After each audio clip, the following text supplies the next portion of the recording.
오늘은 여러분과 이제 5월이 가정의 달이잖아요. 그래서 가정의 의미에 대해서 좀 이 에베소서 말씀을 가지고 나눠보기를 원합니다. 제가 사실은 뭐 가정에 대해서 크게 많이 설교하는 사람은 아닌데요. 회개합니다. 왜냐하면 이 가정이 너무나 중요한 것이거든요. 그리고 특별히 또 청년들이 많은 우리 교회에서는 청년들이 앞으로 누구나 다 이제 가정을 이루고 그 가정에 아주 주요한 역할들을 하는 이제 아빠, 엄마가 되고 부모가 되고 또 결국은 하나님께 영광을 돌리는 가정을 이루어야 할 터인데 이 가정에 대해서 많이 제가 나누지 못했던 것을 회개합니다. 가정의 달을 맞아서 오늘 정말 한번 하나님께서 기뻐하시는 그 가정의 의미가 무엇일까? 또 내가 가지고 있던 가정에 대한 생각이나 내가 갖고 있던 생각들은 또 어떻게 다르며 그것을 어떻게 우리가 하나님의 생각에 이렇게 맞춰야 할 것인지 좀 고민해보는 시간이 되었으면 좋겠습니다. 요즘은 이 가정이라고 하는 단어가 거의 멸종되어 가고 있는 시대입니다. 그렇지 않습니까, 여러분? 얼마 전에 우리 교회 형제가 저한테 이 링크를 보내줬는데 한국에서 독신으로 살기를 권장하는 거예요. 왜? 결혼하면 골치 아프니까. 골치 아프다는 거예요. 뭐 옛날에는 이제 여자만 그런 줄 알았는데 여자든 남자든 결혼하면 골치 아프다. 뭐 배우자 생각해야 돼. 자녀 키워야 돼. 아유 골치 아파. 그냥 혼자 사는 게 좋다. 이것을 독신을 장려하고 권장하는 그런 것들이 막 그냥 인터넷에 범람합니다. 몇 해 전에는 참 놀랍게도 한국의 저출산, 그죠? 인구가 지금 계속 감소하는데 그것을 무슨 해결하는 방안이라고 하면서 어디 뭐 연구소에서 나온 발표인데요. 이렇게 우리나라는 뭐 유교적 전통이 강해서 이렇게 어떤 정상적 부모 안에서 낳은 아이들 말고 뭐 이렇게 혼외에 낳은 아이들에 대한 차별이 많아서 그래서 안 된다는 거예요. 그러면서 물론 차별이야 나쁘죠. 그렇기 때문에 그런 것들을 없애서 혼외라도 뭐 어떤 일이라도 애들을 많이 낳는 것을 장려해야 된다. 여러분 맞습니까? 뭐 어떻게 보면 이게 막 이상한 궤변을 늘어놓으니까 이게 그런가 아닌가 희망하시면 안 됩니다. 말도 안 되는 소리죠. 아멘? 안 돼. 이런 말들이 무슨 연구소에서 연구한 결과라고 지금 내놓는 시대예요. 여성 해방 운동 하시는 페미니스트 이 사람들은 결혼을 아예 여자를 억압하는 무슨 제도다. 이런 식으로 정의하고 있어요. 각자 자기 마음대로 결혼, 가정을 정의하고 있습니다. 도덕적 기준, 감각이 없어집니다. 사회성, 없어지는. 이 가정이 병이 들면 모든 것이 병들어요. 사회는 바로 붕괴가 돼요.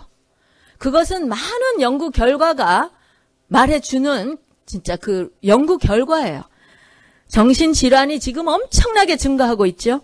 폭력, 범죄 엄청 높아지죠. 자살률 엄청 높아지죠. 성적인 무질서 말로 할 수가 없죠. 이 아이들이 셀프 컨트롤 억제하고 자제하는 능력들이 점점 없어지는 거예요. 권위에 대한 상실. 요즘은 권위 얘기하면 무슨 쾌쾌 묵은 뭐 옛날 얘기냐. 이런 식으로 아주 권위를 우습게 여기는. 이 모든 병폐들이 사회를 다 병들게 하는데요. 이 원인이 가정의 붕괴에서 왔다는 거예요. 사단이 너무나 똑똑해요. 여러분 사단을 무시하면 안 돼요. 사단이 너무 똑똑하게 이 가정을 건드리면 이 모든 것이 순식간에 붕괴될 것을 알고 집중적으로 가정을 타겟해서 가정을 공격해온 거예요.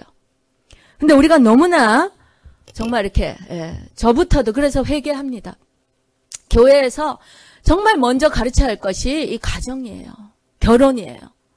부부 관계이며 부모 자식 간의 관계예요. 여러분 가정은 누가 만드셨죠? 예? 그냥 사람들이 뭐 살다가 아유 뭐 서로 좋으니까 결혼하자 이렇게 나온 건가요? 아니에요. 결혼의 기원은 바로 하나님이십니다. 하나님이 남자와 여자를 창조하시고 바로 만드신 제도가 결혼이에요. 하나님은 다른 어떤 제도를 만드시지 않으셨어요. 하나님이 회사를 만드셨나요? 하나님이 무슨 학교를 만드셨나요? 안 만드셨어요.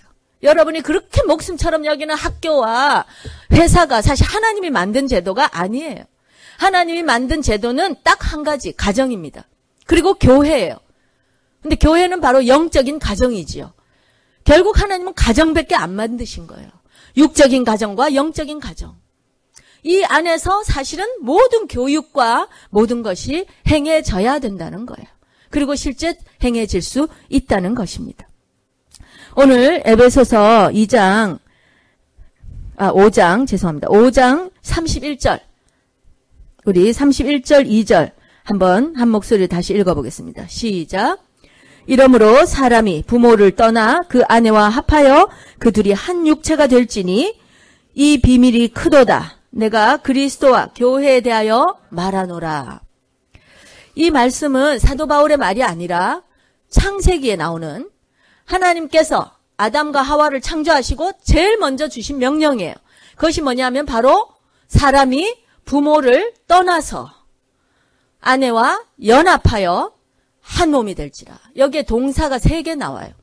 그래서 결혼의 정의는 첫째는 부모를 떠나는 것입니다.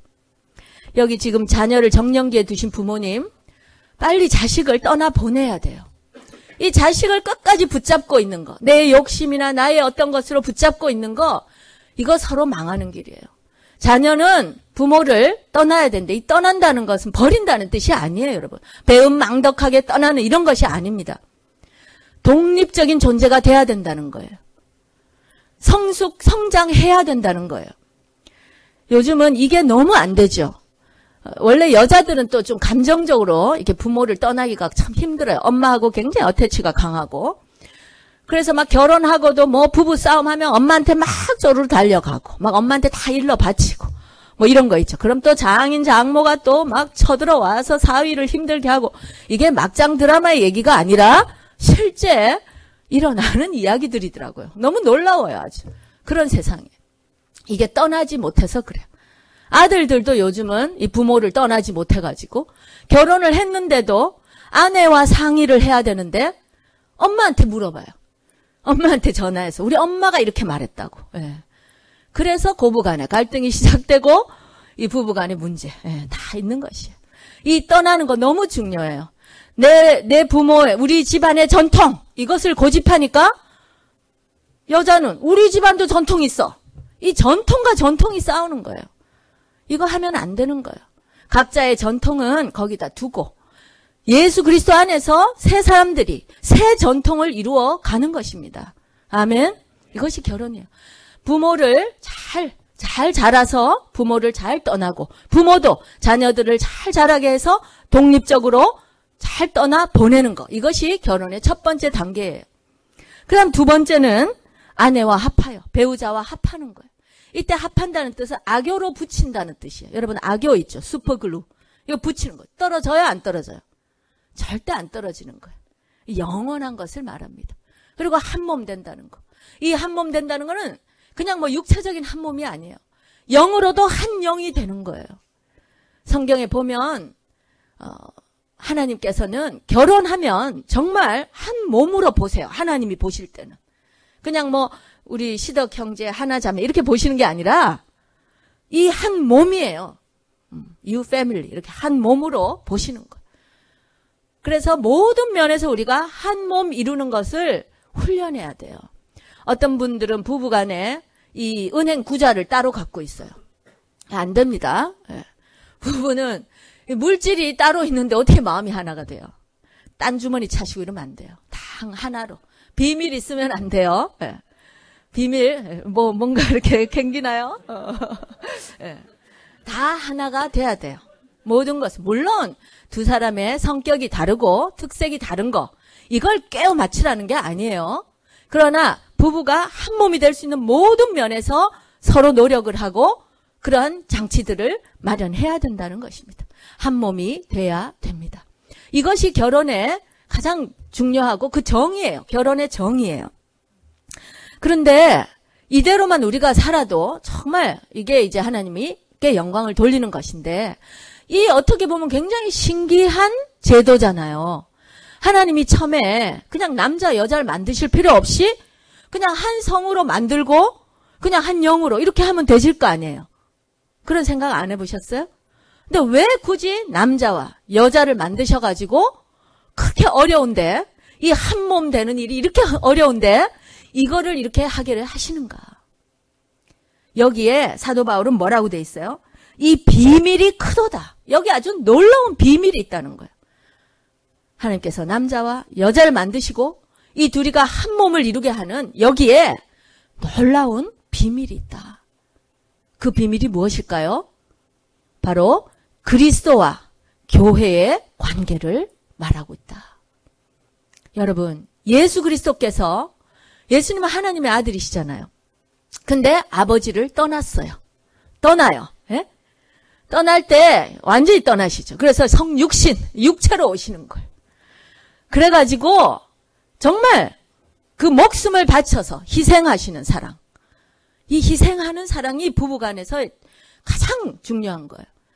그 희생의 사랑을 통해서 누구를 얻었습니까? 그 십자가의 대속의 죽음을 통해서 누구를 얻었어요? 교회를 얻었죠. 교회는 바로 예수님의 신부잖아요. 여기 남자분들도 다 신부입니다. 남자를 자꾸 신부를 하니까 나 신부 아닌데. 신부예요. 그리스도의 신부예요. 근데 여러분 참 놀랍지 않나요? 이 결혼의 비밀이 알고 보니까 하나님께서 태초전부터, 인류를 창조하시기 전부터 이미 하나님께서 가지고 계셨던 이 인류를 창조하고 그 인류가 타락해서 그 인류를 구원하실 그 놀라우신 인류 구원의 역사를 바로 이 결혼이라고 하는 제도에 담아서 우리에게 주셨다는 거예요. 할렐루야. 얼마나 놀라운 비밀인지 모르겠어요. 우리는 그냥 살다 보니까 좋은 사람 만나서 결혼하고 찌지고 뽑고 싸우고 이러다 가는, 이게 아니에요, 여러분. 이 결혼이라는 것은 이렇게 비밀스러운 거, 너무나 놀랍고 귀한 것이라는 거예요. 이 결혼을 통하여 우리가 예수 그리스도와 우리와의 관계, 하나님과 우리와의 관계, 또 우리와의 관계, 이 모든 것들을 이 안에서 배우고 묵상하고 실천하고, 아멘? 그렇게 함으로써 이 결혼 생활, 우리 인생을 통하여 하나님께 영광을 돌리는 것. 이것이 우리가 결혼하는 목적입니다. 아멘. 그래서 결혼의 목적은 뭐라고요? 행복입니까? 행복입니까? 아직도 나는 행복해야 돼. 예, 행복하시기 위해서는 결혼을 하나님의 뜻대로 하셔야 돼요. 거룩해야 돼요. 결혼의 목적은 거룩이에요. 거룩이에요. 그걸 하다 보면, 하나님의 뜻대로 이 결혼 생활을 하다 보면 행복은 따라오는 거예요, 여러분. 따라오는 거예요. 성경의 행복은요, 행복이 목적이 아니에요. 항상 행복하고 싶으냐?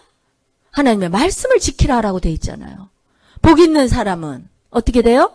주의 율법을 밤낮으로 묵상하고 지켜 행하는 자이다. 할렐루야. 하나님의 말씀대로 우리가 살면은 행복해지는 거예요. 복이 오는 거예요. 여러분이 정말 결혼 생활을 통해서 복을 얻고 싶으십니까? 행복하시고 싶으십니까? 그렇다면 결혼의 목적을 바로 세우시기 바라요. 결혼의 목적은 나의 행복이 아니라 하나님의 영광입니다. 아멘. 하나님의 영광을 드러내는 것입니다. 그렇게 할 때 당연히 나와 나의 남편과 자녀들이 행복해지는 것입니다. 이 가정 안에는 참으로 놀라운 두 관계가 있어요. 첫째는 부부간의 관계죠. 이 부부는 사실 남이잖아요. 남이죠? 남 아닌가요? 부부 되기 전엔 남이에요. 그러니까 이 남을 사랑하는 법을 배워야 되는 거예요. 가정에는. 우리 예수님께서 가장 중요한 계명 무엇이냐 그랬어요? 그러니까 뭐라고 하셨어요? 하나님을 너의 모든 것, 마음과 목숨과 힘을 다하여 주 여호와 하나님을 사랑하라. 그리고 이웃을 내 몸같이 사랑하라. 그 두 가지 아니에요. 그죠? 사실 두 가지가 한 가지죠. 근데 거기에서 바로 이웃을, 남을 내 몸같이 사랑하는 거. 이것을 가장 잘 해야만 하는 것이 바로 부부관계예요. 이 서류상 전에는 남이었는데 이 결혼이라고 하는 거 이후에 한 몸이 되었잖아요. 내 몸이 된 거예요. 그러니까 이 남편을 사랑하는 거, 아내를 사랑하는 거, 이거 굉장히 어려운 것이지만 그것을 가장 잘 연습할 수 있는 곳이 바로 가정인 것입니다. 주님은 부부간에 정말 서로 사랑하기를 원하십니다. 그리고 이 사랑에는 희생이 반드시 따르는 거예요. 그거는 제가 다음에 또 하고요. 그리고 또 하나의 관계가 있는데 그것이 바로 부모와 자식 간의 관계. 이 수평적 관계가 있는가 하면 수직적 관계가 있죠. 부모와 자식의 관계. 이것은 바로 하나님과 우리 사이를 예표하는 사랑의 이 관계예요. 참 놀랍죠? 이 가정 안에 다 있어요. 이 수직적인 우리가 하나님께 어떻게 해야 하는가를 배우고 또 우리가 이웃에게 어떻게 해야 되는가를 배우는 관계. 이 가정 안에 이 두 관계가 있어요. 근데 오늘은 바로 이 부모와 자식 간의 관계에 대해서 여러분과 좀 나누고 싶어요. 말라기서에 보면은 이 결혼은 경건한 자손을 얻기 위한 것이다. 경건한 자손을 얻는 것. Godly offspring. 경건한 자손을 얻는 것이다. 결코 이 결혼의 목적이 어떤 부부 간에 쾌락을 즐기고 서로의 어떤 자아 개발을 시키고 이런 거 아닙니다, 여러분. 결혼의 목표는 경건한 자손을 얻는 거예요. 즉, 이 부모와 자식 간의 관계가 너무나 이 결혼 생활에서 중요한 것이라는 것입니다.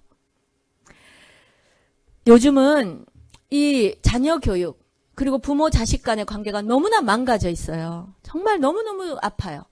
가정이 망가졌다 할 때 사실은 부부 간의 관계 망가진 것도 많고 특별히 이 부모와 자식 간의 관계가 너무나 망가져 있어요. 근데 이 관계는 바로 하나님과 우리 사이를 배우게 하는 너무나 중요한 가장 기본적인 관계인데 이게 부모와 자식 간의 관계가 망가짐으로 말미암아 이 자녀들이 하나님 앞에 나오기가 힘들어지는 거예요. 자기 부모를 보고 하나님을 찾는 사람들이 없다는 거예요. 오히려 부모 때문에 하나님에 대한 신뢰나 하나님의 사랑이 믿어지지 아니하고 오히려 하나님을 멀어지게 하는 이런 오히려 역할을 하게 된다는 것이죠. 자녀 교육의 부재 시대입니다. 어떤 책인가 보니까 부모들이 아이들을 그렇게 무서워한대요. 부모들이 아이가 무서워서 교육을 못 시킨다는 거예요. 상처받을까 봐. 그냥 막 애가 상처받을까 봐 겁이 나서 아무것도 못 하는 거예요. 너 하면 애가 상처받는데요. 여러분, 만약에 상처를 받는다 해도 부모한테 상처받는 게 100번 낫습니다. 그렇게 그건 무서워서 양육 안 하고 세상에 보냈다가 세상에서 어떻게 해요? 다 부모같이 그렇게 오냐오냐 해주겠어요? 아니죠. 오히려 세상에서 그냥 눈치 주고 혼내고 이따위야 이런 말을 남한테서 들을 때 정말 상처받는 거예요. 그래서 상처를 받는 거예요, 아이들이. 집에서 오히려 물론 부모는 상처 안 받게 해야 돼요. 이제 다음에 나누지만 그러나 부모에게서 양육받지 않으면 그 누구도 양육하지 못해요. 하나님의 방법이 그래요. 자녀의 교육은 부모가 하는 거예요. 학교가 하는 거 아니고요. 교회가 하는 것도 도와주는 거예요. 교회는 영적인 부모니까 도와요. 그러나 육적인 부모가 제1차적인 책임이 있는 거예요. 학교나 학원이나 이런 데 요즘 유치원에 보니까 선생님들은 교장 선생님을 무서워하고 교장 선생님은 이사들을 무서워하고 이사들은 부모를 무서워하고 부모는 아이들을 무서워하고 아이들은 아무도 안 무서워한대요.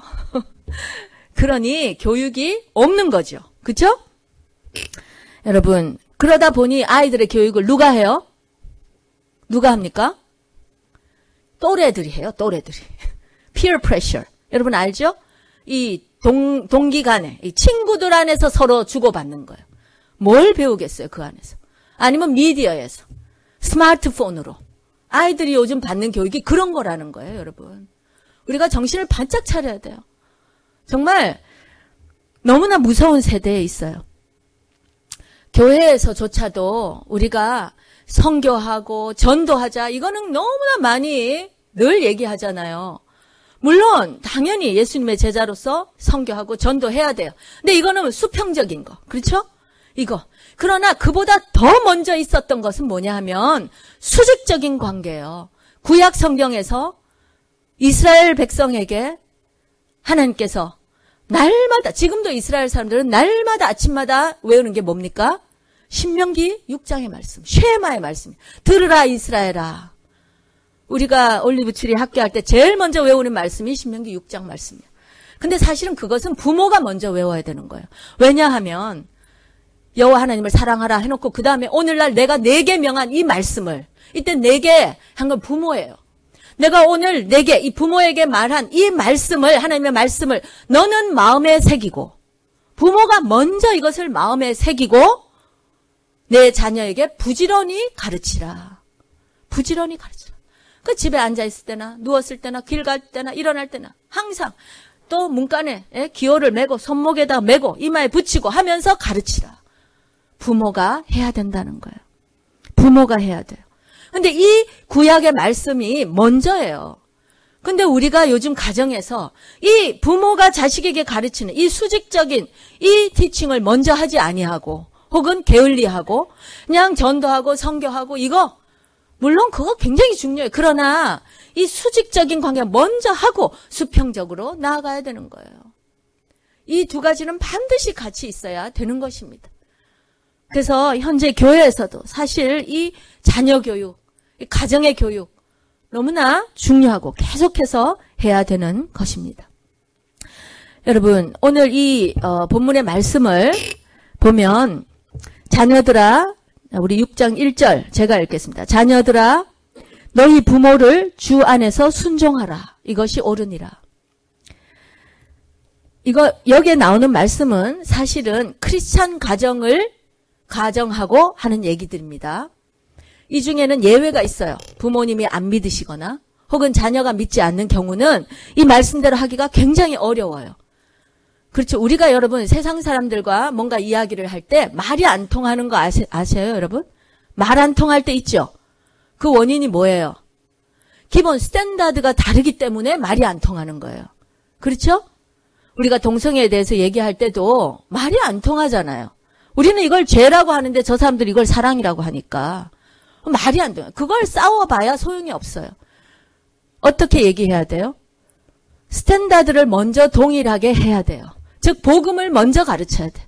복음을 먼저 전하고 하나님을 먼저, 그래서 예수님을 알게 해줘야 그 다음에 같은 이제 이 기반 하에서 얘기할 수 있는 거거든요. 그래서 사실 성경에 나오는 부부간에 혹은 부모 자식 간의 관계의 가장 스탠다드는 사실 5장에 이 말씀들, 이 가정의 관계하기 전에 바로 18절에 나오는 술 취하지 말라 이는 방탕한 것이니 오직 성령의 충만을 받으라 하고, 이 성령의 충만한 가운데서 이 모든 관계들이 부부 간의 관계 혹은 부모 자식 간의 관계가 이대로 이루어진다는 거예요. 그래서 그것이 먼저 가정된 상태에서, 그러니 혹시 여러분 중에는 내가 먼저 믿은 사람 있죠? 부모님 아직 믿지 않는데. 그런 경우에는 왜 우리 부모는 이렇게 못할까? 혹은 또 아직 자녀가 믿지 않아요. 왜 우리 내 자녀는 이렇게 안 될까? 그게 아니라 먼저 그들에게는 복음을 먼저 전하는 것이 맞습니다. 그리고 그때까지는 참고 인내하고 뭐 옳고 그르고를 따져서는 되는 게 아니에요. 그럴 때는 먼저 복음을 전하고 기도하고 그 사람이 혹은 그 자녀가 하나님의 말씀을 알게 되고 하나님을 사랑하게 되는 그것이 먼저 와야 된다는 거예요. 그래서 그 우선순위를 먼저 좀 아시고 그 다음에 이 얘기를 하겠습니다. 여기 보면 자녀의 역할이 있어요. 자녀의 역할. 여러분들은 자녀이십니까? 예? 나 이제 다 컸으니까 자녀 아니야. 아니에요. 여기서 말하는 자녀는 어린아이라는 뜻이 아니에요. 나이와 상관없이 관계에서 오는 자녀예요. 뭐 나이가 뭐 8, 90이 돼도 하나님의 자녀면 자녀인 것처럼 여기서 자녀라는 거는, 그러니까 여러분 중에는 다 자녀죠. 그죠? 부모님이 물론 뭐 돌아가셨다 해도 좀 자녀였죠. 그리고 하여튼 자녀예요. 근데 이 자녀들의 역할이 있다는 거예요. 이거 남 얘기가 아니라 나의 얘기입니다. 여러분 다 나의 얘기로 받으시기 바래요. 우리가 항상 이렇게 뭘 얘기하면 남편과 아내 얘기하면 우리 남편이 들어야 되는데, 그리고 우리 아빠가 들어야 되는데, 뭐 우리 아들이 들어야 돼. 그러지 마시고 자기가 들으시면 됩니다. 아멘. 자기가 들으세요. 나는 자녀예요. 근데 이 자녀는 어떻게 하라고요? 부모를 주 안에서 순종하라. Obey your parents. 우리 애가 크리스찬 학교를 다녔는데요. 제일 1학년 킨더가든 처음 들어가서 처음 암송한 하나님의 말씀이 Obey your parents예요. 예. 부모에게 순종하라. 이것은 바로 하나님께 순종하기 위해서 배우는 것이에요. 근데 여기에 이제 단서가 있죠. 주 안에서 순종하라. 주 안에서 순종하라. 여러분, 이렇게 법이 여러 급이 있잖아요. 만약에 어떤 법이 있어도 상위법이, 그것과 어긋나면 우리는 상위법을 따르는 거 아시죠? 하나님의 법이 제일 우선입니다. 주 안에서 부모님께 순종하는 거예요. 그래서 부모님의 뜻이 만약에 하나님의 뜻과 정면으로 배치될 때는 그냥 이해해드리고 사랑해드리고 하는 것이지 그 뜻대로 순종하는 것은 아닙니다.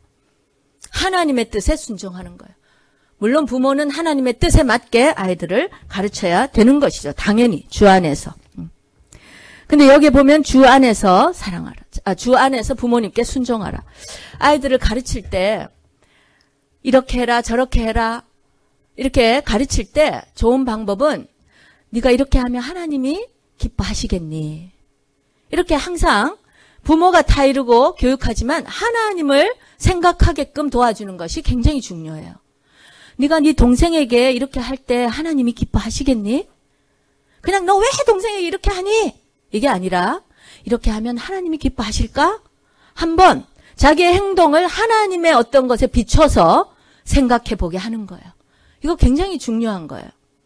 그러면 물론 당연히 엄마도 아빠도 그 말을 할 때는 당연히 하나님의 말씀을 한번 비춰보고 말할 거 아니에요. 그렇죠? 그래서 하나님을 항상 가운데 두고 훈육하는 것이 중요해요. 그렇다고 모든 아이들이 그러면 아멘 할까요? 예스 할까요? 아니죠. Why 그러죠. But why? 왜 그렇게 해야 되냐고. 왜 그렇게 해야 되냐고.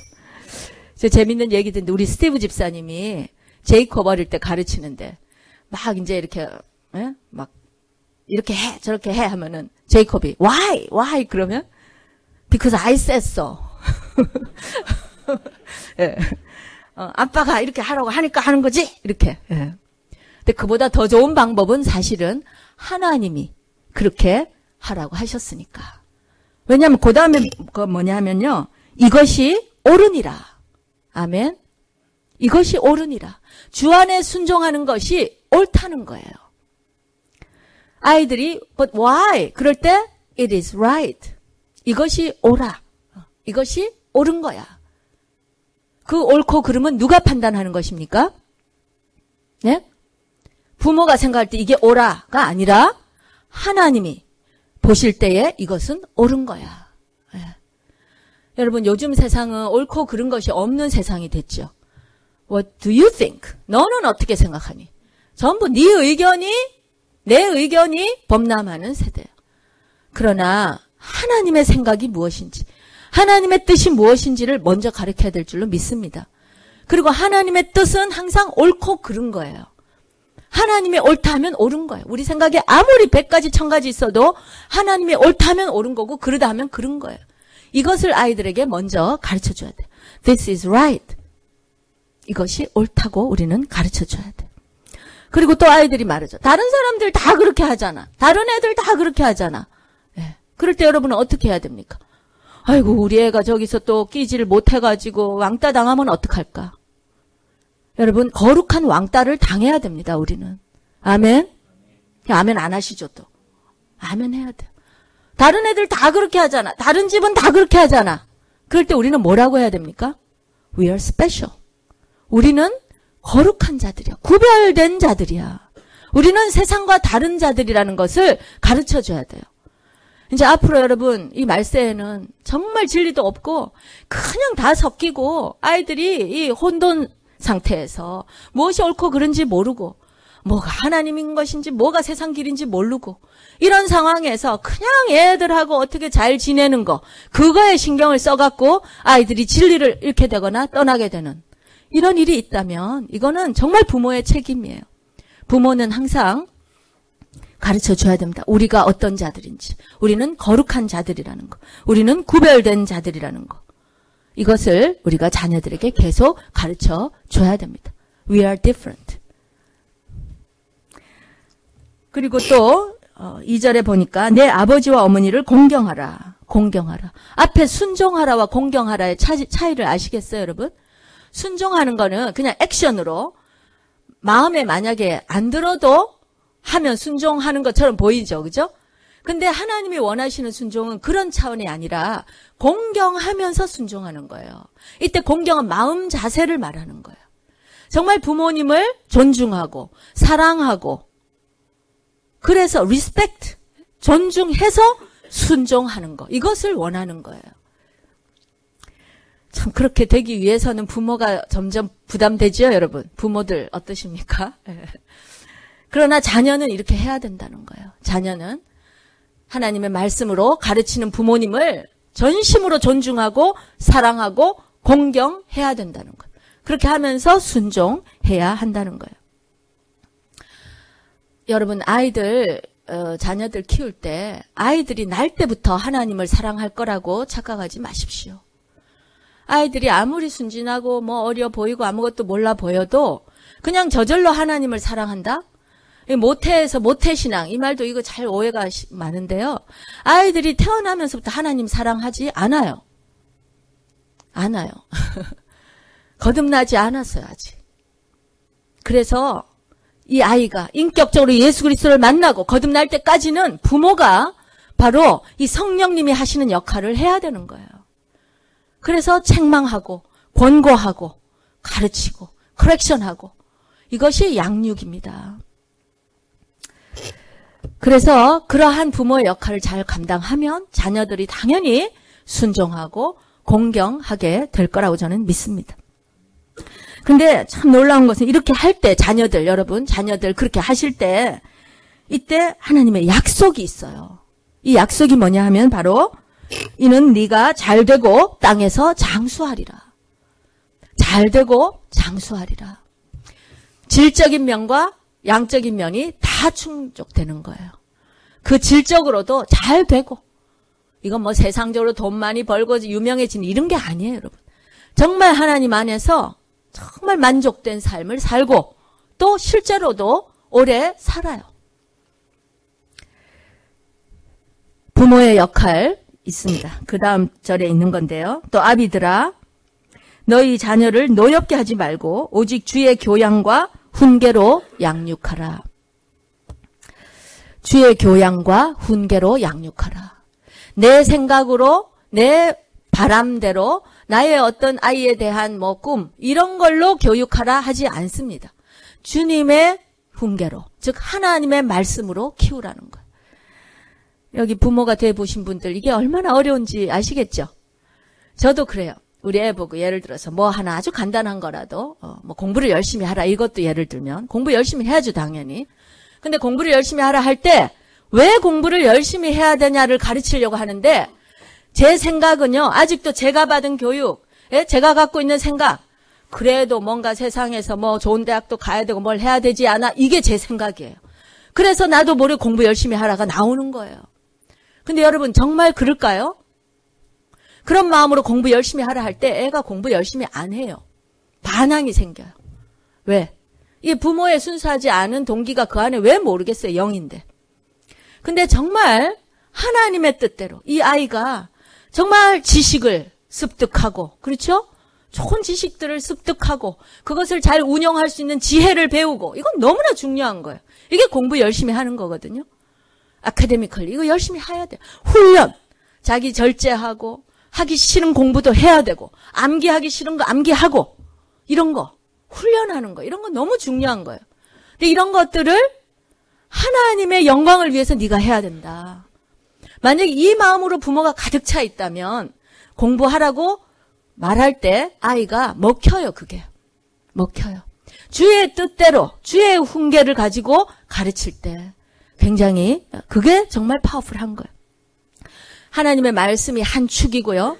그 다음에 한 축은 바로 훈계라고 되어 있는데 주의 교양과 훈계. 주의 교양은 이제 하나님의 말씀. 훈계는 디시플린, 훈련, 트레이닝, 훈련이에요. 요즘 또 부모들이 가장 약한 게 이 디시플린, 훈련을 안 하는 것이죠. 아이들 밥 먹고 설거지 안 하고 내팽개쳐요. 의자 앉고 지 맘대로 놔둬요. 그러니까 사람들이 그냥 상식적으로 사회생활하면서 필요한 것들도 가르치지 않아요. 이거 훈련이거든요. 너무나 중요한 훈련. 부모가 따라다니면서 막 다 해요.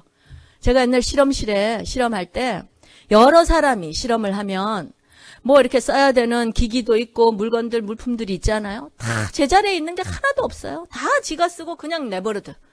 그래서 이렇게 표를 붙여놔요. 여기 너의 엄마 없다고. 실험실 너네 엄마 없다고 여기 이렇게. 우리가 그만큼 디시플린이 안 된 세대들이에요.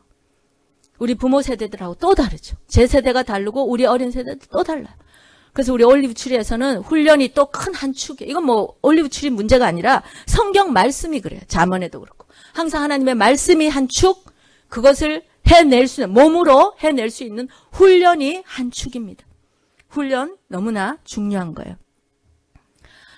하나님의 자녀를 우리가 부모들이 키울 때에 부모들은 이렇게 공급해줘야 되는 자들이죠. 그죠? 아이들이 뭐 배고플 때 먹여야 되고 막. 근데 이 공급이 4가지 차원이 있어요. 우리 누가복음 2장 52절을 한번 읽어볼까요? 누가복음 2장 52절 말씀 우리 한 목소리로 읽겠습니다. 시작. 예수는 그 지혜와 그 키가 자라가며 하나님과 사람에게 더 사랑스러워 가시더라. 예수님께서 자라시면서 이것은 물론 마리아와 요셉으로 통해서 받은 거라고 생각하지만 사실은 하나님께서 성령으로 키우신 거라고 저는 믿는데요. 이 4가지 요소가 예수님 골고루 다 성장하신 거죠. 여기에 4가지가 무엇입니까? 첫째는 지혜가 있어야 된다는 거예요. 지혜. 멘탈리. 예? 지적인 어떤 부분들. 여기에는 반드시 지식만 얘기하는 게 아니에요. 성품이라든지 인격, 이 모든 것들. 이런 것들이 바로 지혜가 자라야 되고요. 그것을 부모들이 자녀가 지혜를 잘 성장시킬 수 있도록 도와야 되고 또 키가 자라야 돼요. 그렇죠? 육체적으로도 건강할 수 있도록 아이를 키워야 돼요. 그래서 막 저런 저부터도 회개가 너무 됩니다만 맨날 인스턴트 먹이고 땡 해가지고 이렇게 냉동 음식 땡 하면 나오고 이렇게 우리 집에서 하는 얘기예요. 그러니까 아이들이 건강하지 못하고 식습관이 좋지 못해요. 근데 건강한 거 먹이고 좋은 거 먹이는 이런 훈련을 어릴 때부터 해놓으면 이 아이들이 요즘같이 온갖 병들이 다 이 음식에서 얼마나 나와요. 운동하지 않고 먹고 나면 그 자리에 그냥 눕고 다 뒹굴고 뭐 이런 거 훈련되지 않거든요. 근데 이런 것들 육체적으로도 부모가 아이들이 건강하게 잘 자랄 수 있도록 도와줘야 돼요. 그 다음에 또 여기 보면 관계가 2가지 나오는데 하나님 앞에서 사랑스러워져야 돼. 그건 뭘 말하는 걸까요? 영성을 키워줘야 된다는 것이죠. 아이들의 영성을 키워줘야 돼. 아까도 말했지만 아이들이 그냥 태어나면서 하나님 알지 못해요. 부모님이 기도하고 부모님이 예배를 드리고 함께 가정 예배를 드리고 아이들을 계속해서 하나님께로 인도할 때에 아이들이 하나님을 만나게 돼요. 예수님을 만나게 돼요. 그래서 이 영성을 키워주는 거. 이거 부모들이 또 해야 되는 역할입니다. 그런가 하면 사람들 앞에도 사랑스러워져야 돼요. 이거 정말 중요하죠. 이게 바로 사회성이에요. 여러분 사회성이란 게 뭡니까? 그냥 애들하고 잘 뛰어놀고 세상에 그게 사회성인가요? 그러면 내성적인 애들은 사회성 없나요? 그렇지 않아요. 사회성의 정의는 책임감이에요. 사회성의 정의는 바로 책임감이 있느냐, 이타심이 있느냐. 그게 바로 사회성 있는 사람들이에요. 세상에 나가서 뭐 외향적이어서 이 사람 저 사람 친하긴 한데 전혀 책임감이 없고 시간 안 지켜, 약속 안 지켜 뭐 이런 거 안 하고 자기 할 일 제대로 안 해보세요. 그 사람이 절대 사회에서 사회성 갖지 못합니다. 그렇죠? 뭐 동의가 없으시네요. 그렇죠? 사회성은 외향적이고 내성적이고가 문제 아니에요. 많은 사람을 사귀냐 안 사귀냐가 중요한 게 아니라 자기가 그 사회의 한 일원으로서 책임감 있는 책임성을 가지고 있느냐. 이것이 사회성의 정의예요. 그리고 더 나아가서 그 사회에 다른 사람들을 생각할 줄 아느냐. 즉 이타심. 너무나 이기적인, 요즘 정말 이기적으로 키우잖아요, 아이들을. 정말 회개해야 돼요. 이타심, 남들을 생각할 수 있게 키우면 이 아이는 반드시 사회적으로 성공합니다. 당연히 성공합니다. 사회성이 좋기 때문에. 책임감 있고 남을 생각하는 아이들. 반드시 그렇게 키워줘야 됩니다. 참 원리는 좋은데요. 이걸 어떻게 이렇게 키우냐고요. 예? 잘 됩니까? 몰라서 안 되는 게 아니라 물론 모르는 부분도 많이 있죠. 커렉션에. 다 아는데도 또 잘 안 되죠. 그럴 때는 여러분 잠언을 읽어보시기 바랍니다. 예, 잠언을 읽으세요. 아이들에게만 읽히지 마시고 부모님이 잠언을 읽으세요. 잠언을 읽으면, 전도서를 읽으면 거기에 어떻게 자녀를 양육해야 될지가 너무나 잘 나와 있어요. 예. 세상에 나가서 자녀 교육에 대한 책 수천 권, 수만 권이 범람하는데 어느 책 읽을까? 읽지 마시고 잠언을 읽으세요. 예. 자녀 교육책 대부분이 인본주의가 다 섞여 있어요. 크리스찬 교육이라 해도요. 그 안에 인본주의가 너무너무 많이 들어있어요. 잠언을 읽으시기 바랍니다. 제가 아이를 낳아서 9년 만에 애를 낳았잖아요. 제가 결혼하고. 그렇죠? 그럼 사람들이 막 아이고 귀한 뭐 자식이네. 귀한 자식일수록 정말 잘 키워야 되잖아요. 너무 부담이 되더라고요. 이 아이를 어떻게 키울 것인가. 근데 저희 남편이 체벌을 해야 된다는 거예요. 근데 저는 안 맞고 컸거든요. 안 맞고 컸다는 게 자랑이 아니더라고요. 나중에 보니까. 우리 아버지가 사실은 자유방임이에요. 그냥 내버려 두신 거예요. 그래서 저는 제가 잘 컸다고 생각했어요. 여러분 중에도 나는 안 맞고 잘 컸다고 생각하는 사람 있을지 모르는데요. 한번 잘 생각해 보세요. 저는 제가 잘 컸다고 생각했는데 알고 보니까 웬걸. 제 안에 얼마나 많은 불순종이 있는지 몰라요. 도대체 권위를 우습게 알고 정말 불순종하는 거예요. 다른 사람을 알기를 우습게 하는 거. 이거 제가 맞지 않고 커서 그런 것 같아요. 저는 그렇게 생각을 합니다. 근데 저희 남편이 체벌을 해야 된대요. 그래서 저는 아니 애를 어떻게 때리냐. 이거는 비인간적이다. 막 이러면서. 그랬더니 성경에다가 형광펜으로 쫙 그려가지고 잠언 23절 우리 23장 한번 읽어볼까요? 13절 14절. 그 형광펜으로 그린 그 말씀을 우리 한번 읽어보겠습니다. 시작.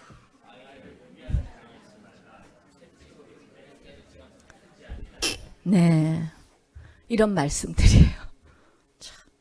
자녀를 매를 대지 않으면 부모를 경홀히 여긴다. 엄마를 shame하게 만든다. 이런 것들. 잠언을 읽으세요, 여러분. 이게 에스라 전도사의 말이 아니에요. 이게 김 목사의 말이 아니에요. 이것은 하나님의 말씀입니다. 하나님이 우리를 잘 아실까요? 우리가 자녀를 잘 알까요? 하나님이 하라고 하시는 대로 우리가 하는 것입니다. 이것을 우리가 이 체벌에 대해서 요즘은 미국에서 체벌하면 잡아가잖아요. 그쵸? 근데 물론 거기에 그건 너무 이제 극단적인 방법인데 이 체벌을 특별히 반대하는 단체들이 알고 보면 반기독교적 단체들이에요. 여러분 한번 영적으로 분별해서 잘 보세요.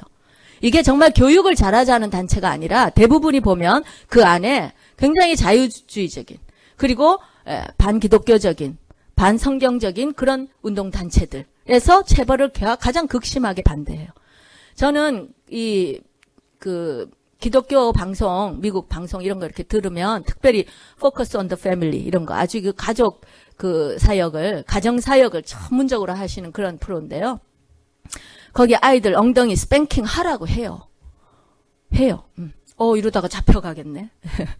체벌하라고 합니다. 필요할 때. 무조건 아이를 패라는 게 아니에요. 필요할 때. 체벌이 필요하잖아요. 여러분 자녀를 키울 때 필요 없나요? 그렇다면 그 자녀는 굉장히 지혜로운 아이예요. 그러나 필요할 때가 있습니다. 그럴 때 그것을 방임하면 안 되는 거예요. 잠언 22장 6절 말씀 우리 다시 한번 읽어보겠습니다. 시작.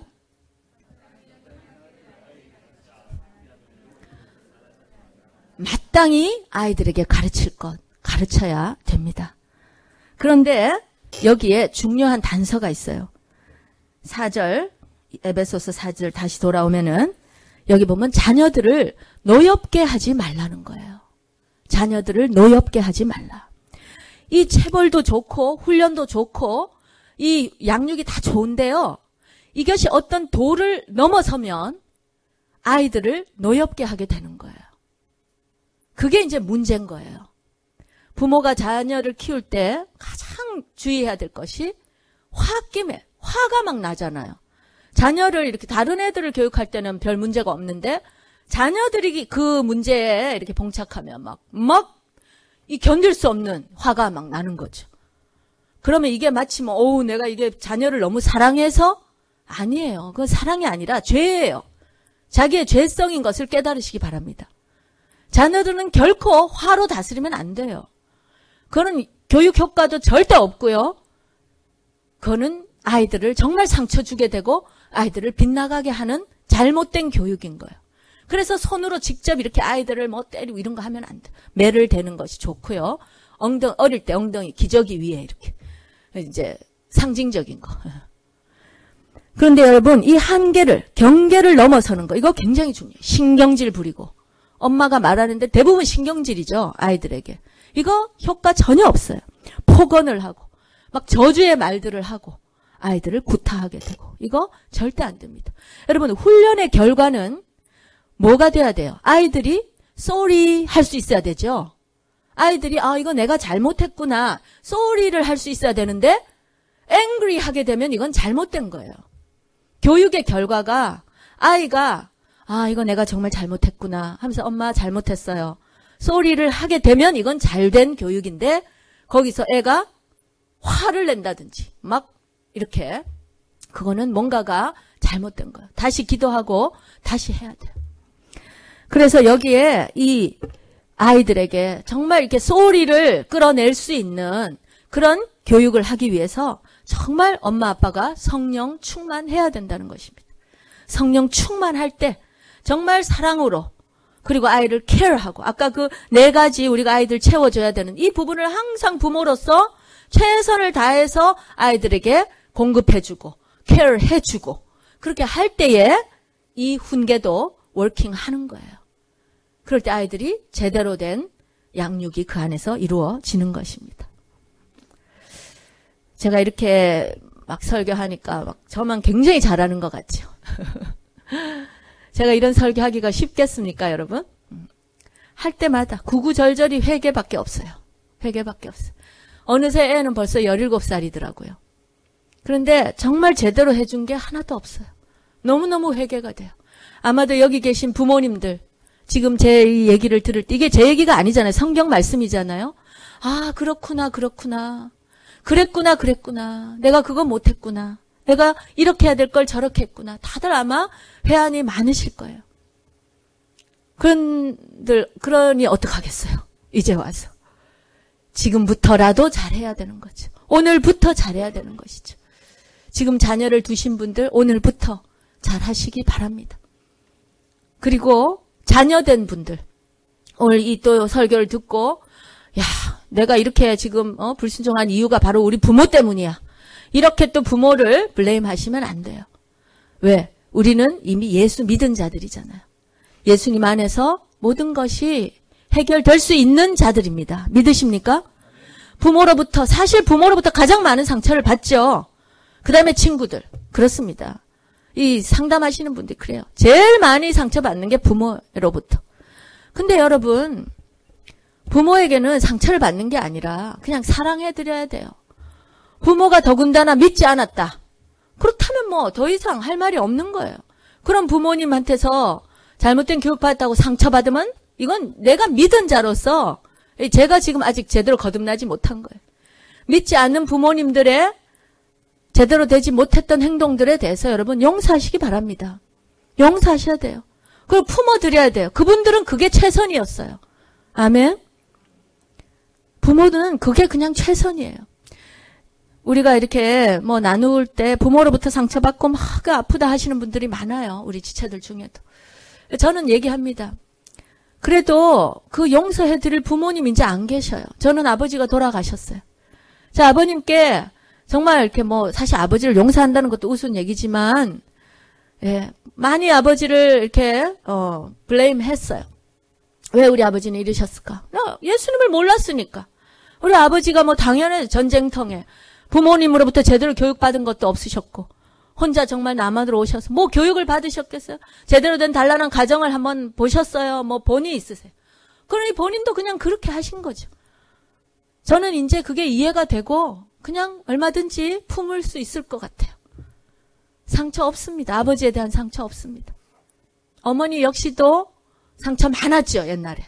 그러나 우리 어머니가 예수님을 믿고 기도하시는 가운데 지금 이제 연세 점점 많아지시는데 가끔씩 아유, 내가 옛날에 이렇게 했었어야 되는데 이렇게 했구나. 그런 말씀을 제가 들을 때마다 예, 어머니 잘하셨어요. 어머니 참 잘하셨어요. 이만큼 우리를 키워주신 거 잘하셨어요. 저는 이제 그런 거 상처 없습니다. 없어요. 상처가 아니에요. 여러분도 용서하시기 바랍니다. 이해해드리기 바래요. 그리고 그것을 이제 내 대에서 끊으시기 바랍니다. 더 이상 상처내머네 이런 거 가지고 더 이상 끙끙 앓지 마세요. 예수 이름으로 끊어버리시기 바랍니다.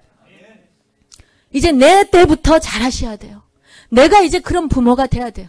내 부모에게서 연약한 거 발견하셨으면 내가 이제 그것을 회복하는 부모 되시기 바랍니다. 그리고 우리 자녀에게 최선의 것을 늘 성령 충만한 모습으로 아이들에게 가르치시기를 예수님의 이름으로 축원합니다.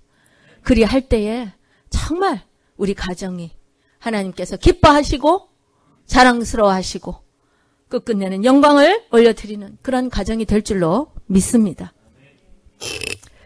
우리 황 집사님께서 처음에 암 선고를 받으시고 얼마나 마음이 무너지시겠어요? 근데 그때 기도하실 때 우리 같이 기도할 때 그런 말씀하셨어요. 저는 그게 잊혀지지 않아요. 하나님, 제 인생을 좀 연장시켜 주신다면 제가 다른 욕심 없습니다. 내가 내 자녀들에게 예수 믿는 부모가 어떤 모습인지 그거 좀 제대로 가르치고 주님께 가고 싶어요. 그러셨어요. 저는 이게 황 집사님만의 고백이 아니라고 믿습니다. 저와 여러분 모두의 고백이 되기를 바랍니다. 예. 가정의 달을 맞아서 자녀는 자녀의 입장을, 부모는 부모의 입장을 다시 한번 우리가 하나님 앞에 올려드리면서 어떻게 하면 가장 자신의 그 맡은 바 역할을 감당하며 아름다운 가정을 이룰 수 있을까? 하나님 앞에 영광 돌릴 수 있을까? 고민하며 기도하시는 저와 여러분 되시기를 예수님의 이름으로 축원합니다. 기도하겠습니다.